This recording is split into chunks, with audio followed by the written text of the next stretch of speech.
When finding fractions of amount, we look at the model of a bar to be able to explain how fractions work. So we look at the fact that a fraction is made of a whole, and then we can take a whole and we can divide it into equal parts. So for example, if we had a quarter, that would mean that we are dividing our whole into 4 equal parts. If we were looking at thirds, it would mean we're taking our whole and we are putting it into 3 equal parts, and so on and so forth. Now, when we're looking at fractions of amounts, what we then need to introduce is the fact that the value of the whole can change. So, for example, I might have a whole that has the value of 252, and I might then be asked to divide that into quarters.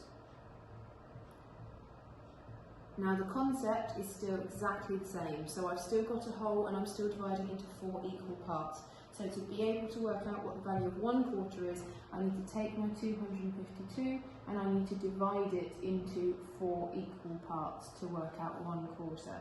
And I can use a written method if I need to, or a mental method if I can. So I will show you using short division.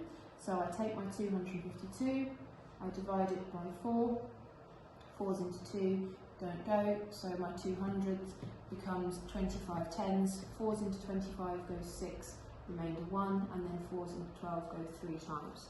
Now that I know 1 quarter is 63, I can then use that knowledge to be able to work out what other parts are worth.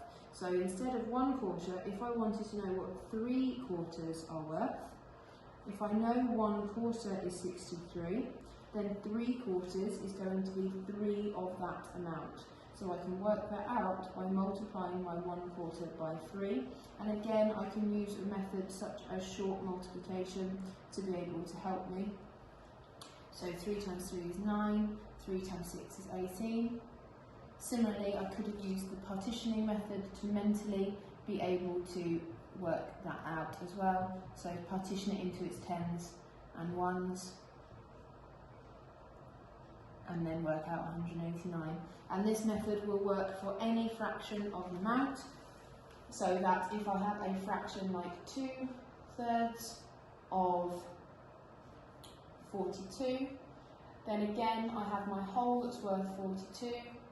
I am breaking it into 3 equal groups to find thirds. So if I want to find 2/3, I first need to divide by my denominator. So 42 divided by my denominator, which is 14. And then I need to multiply that by my numerator, which will get me 28. So 28 is 2/3 of 42.